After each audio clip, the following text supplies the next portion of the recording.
First you do this. Spin around, stop. Double take 3 times. 1, 2, 3. Then power thrust. Woo! Woo! I've heard that in there. Right foot. Don't forget it. Now bring it around town. And then you do this. For those of you that don't know, that is the front squat technique, formerly known as the bubble blowing technique, invented by Spongebob.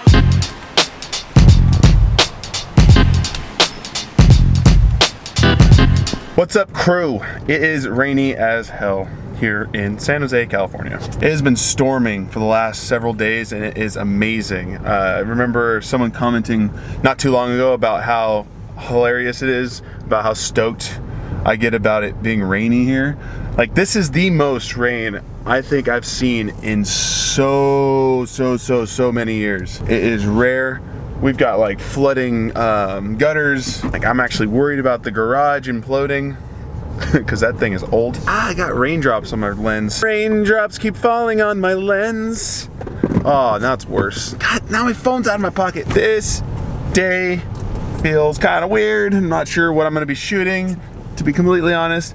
I wanted to give you guys a little bit of perspective on my macros of macros, the macro of my macros. So the breakdown of how I'm going to try to achieve my 318 grams of protein, 300 grams of carbs, and 71 grams of fat through my day. So here's a note on LifeSum. If you downloaded the app to track your macros, LifeSum does not account for your fitness up front, as does the calculator you may have used that I suggested with bodybuilding.com. When you say how active you are, that puts the number of calories together for you, but your activity level might change on the daily and it might not be exactly the same daily. So make sure, LifeSum might be a better way to do that if you pick one of the goals to set. Like, if you're just doing a standard diet. Holy shit, is that a flash flood warning? That got real loud. Using LifeSum might be more accurate than using a calculator from, say, bodybuilder.com, unless you're experienced with tracking your macros. On LifeSum, it'll give you a general idea of the calories and macros you need to hit, and then you'll add your exercise every day in to know how much more calories you need to eat. The only issue with that I see is you may not know how many calories you're gonna burn until you go and burn them. And in that case, you're not gonna be exactly sure how much to eat to account for that. So if you know what your workout's gonna be later, you can actually add that in the morning, so that way you know how much more you need to eat if you're strictly using LifeSum as your macro source. Be right back. And LifeSum's really good for making sure you have the right amount of calories done for the day and tracking, but another great way to make sure that you're eating the right amount of food for the macros that you've decided or researched to be perfect for you is to sit down and plan it out. What's gonna be your typical breakfast? What's your typical snacks, your typical lunch, and your typical dinner? For me, it's a little bit different because my dinners are pre-made by a company, Blue Apron or Munchery. My lunches are typically pre-made by Organic Kitchen, but you can make estimates based on the amount of food that's in there. And at least for Blue Apron and Munchery, you can go online and see the exact breakdown on what a serving breaks out to. So sit down, break down those macros, and here's what mine kind of look like. No.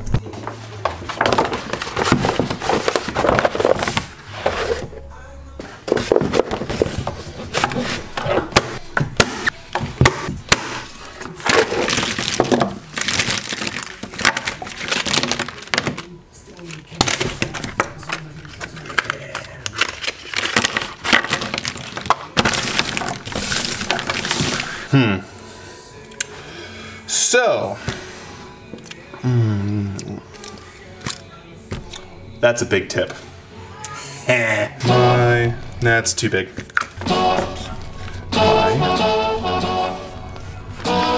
Macros.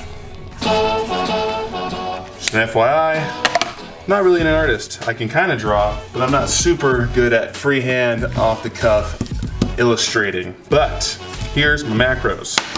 we're gonna say green is for carbs, brown is for protein, and blue is for fat. I don't know why, that's how it's gonna be. Too bad I don't have red. Red would make so much more sense for protein. Protein, I am expected to eat 318 grams of protein. Carbs, 318 grams of carbs. And then measly little fat. The only thing I don't like about non-ketogenic is this is not a lot of fat.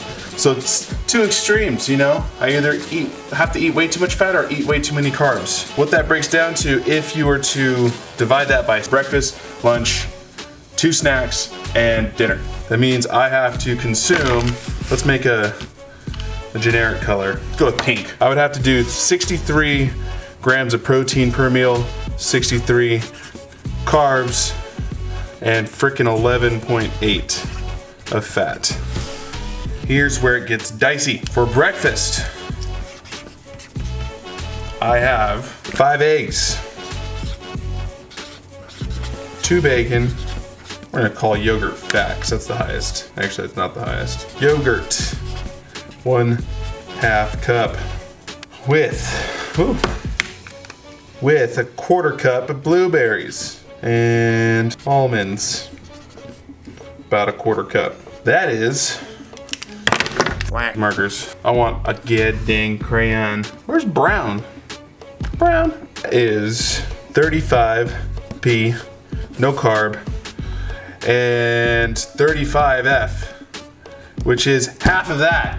So I have to take some yolks out, and we're gonna make that into 14F, which means 2 full eggs and 3 whites, which is really boring if you really think about it, and a waste. I don't like throwing away yolks. Bacon, 10p, no carb, 14F. The yogurt, where's my green? Get out of here. The marker was jealous. The red's getting jealous now? Come on. My yogurt. I usually do a full cup, but when I started doing these macros, a 1/2 cup made more sense, and a 1/2 cup is 6p, 19c, 7f. Blueberries, not enough protein to really care, 5 carb, not enough fat to care.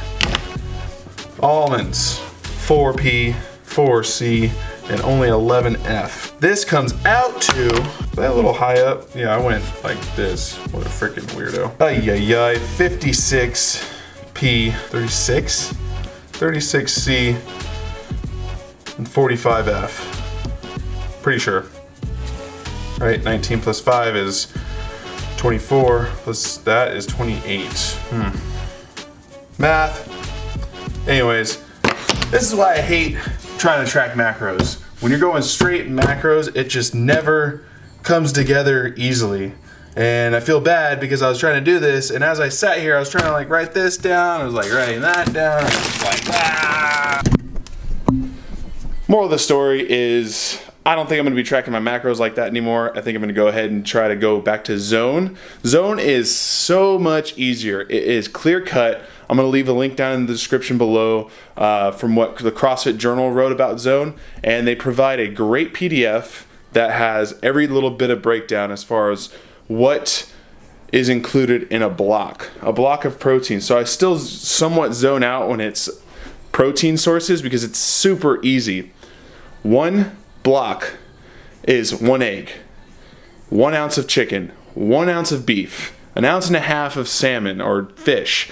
So instead of having to be like, oh, what's this, what's that, or having to Google how many grams of proteins in ounce of whatever, you just know that if you put 1 egg inside of your breakfast, you have 1 block of protein.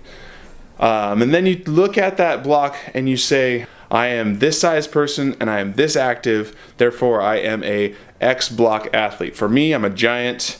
I'm very, very active, so I'm a 5 block athlete. That means I have 5 blocks for breakfast, 5 blocks for snacks, 5 blocks for lunch, 5 blocks for dinner, and that should be good enough. The other great part about Zone is that if you find that it's not working, you don't feel enough energy, you're not losing weight, or you're not gaining weight, you either add a block or subtract a block. It's that simple. So I feel like I've wasted a little bit of time by trying to figure out the macros. Ooh, that's a nice bit of light right there. So, my bad for that, but I'm gonna go ahead and try to resituate and get zone figured out for this. I'm still gonna use LifeSum to track how many calories I'm getting in the day to make sure that the zoned out portions are about what those macros estimated, because the other part about zone is it's pretty much gonna be about accurate compared to what you might get for a general assumption there when you do a calculator, but I don't know what I'm saying anymore. Tomorrow, we're gonna be doing a full day of eating, so look forward to that. And maybe a little bit of fitness with the foos, but we'll see, because last week didn't really go well with Dylan. Depends on her naps. If she has a long nap in the morning, then absolutely can go. It makes it easier. I'm talking way too much, so we're gonna move on to the gym. So here we go. Bump, bump.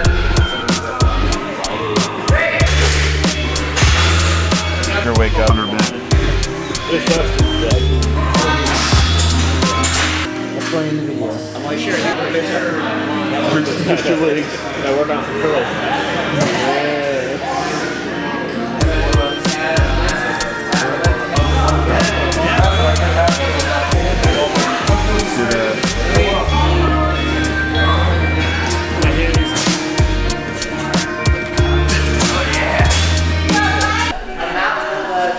$2,000 camera. Don't squirt, bro. I'm not square. I did. How'd you get over there now? What the heck? Alright, here we go. 10 seconds. Alright, jumping jacks. He's like, 3, 2, it's not that easy to move. go!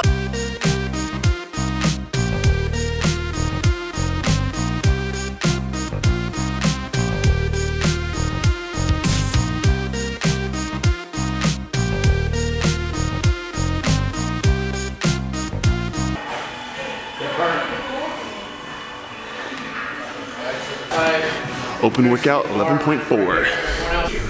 It's a long time since I've tried this one.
94.